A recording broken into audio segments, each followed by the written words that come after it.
Let's move on. Now, one of the features, particularly since the COVID, but actually before that, has been the issue of behavioural change and behavioural change applied psychology being pushed on all of us. And of course, that the SPI-B document being an exclusive for us at the time.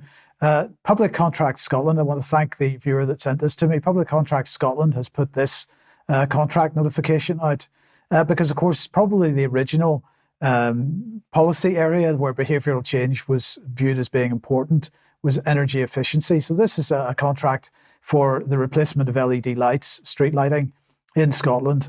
And if we just look at the title here, it comes under the heading of energy efficiency and behaviour change. And actually, this is something that goes right through the net zero documentation from very many sources. Let's just look at one of the sources. This is C, Sustainable Energy Advice. This is a New Zealand-based organisation.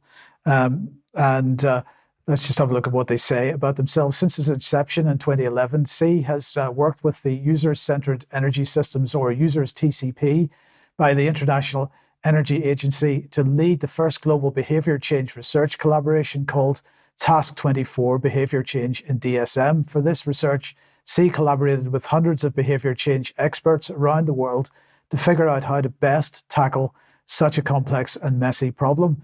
And in order to sort of visualize this Task 24, they produced this handy graphic. So let's just have a look at this in a little bit more detail here. So they're talking about behavior right in the center of there and various rings around it: technology, social infrastructure, and environment. And then they're looking at the types of change agents that they have in place that can help people change their behavior. Decision makers being government, through the government ministers, through policy and local government, and so on.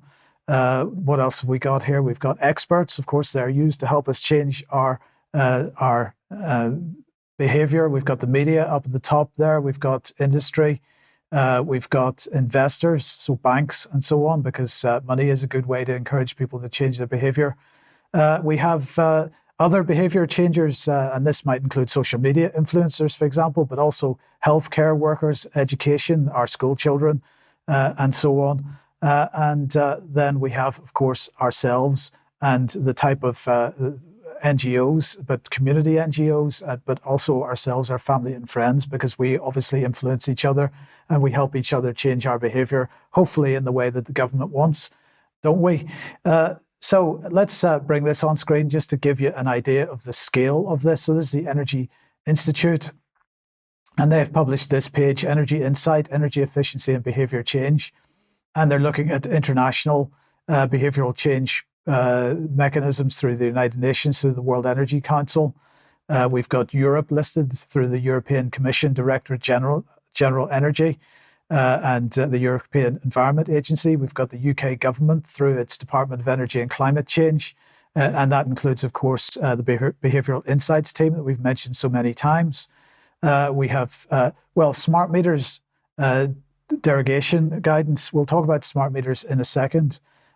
We've got non-UK government organisations, Carbon Trust, Demos, UK ERC. We've got academic institutions, including the British Psychological Society, the Energy Institute.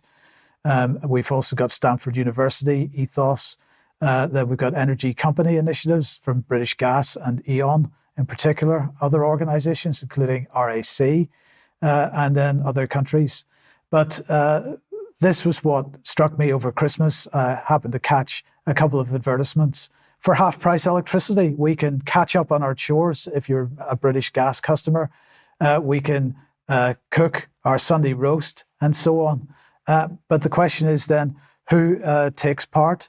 And the truth is that the people take part are people with smart meters. Of course, a smart meter is requirement. And a smart meter is absolutely a key mechanism for behavioural change.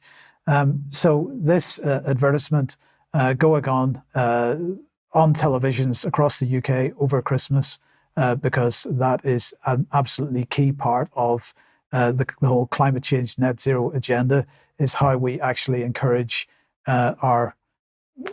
us to do the right thing as the government would see it.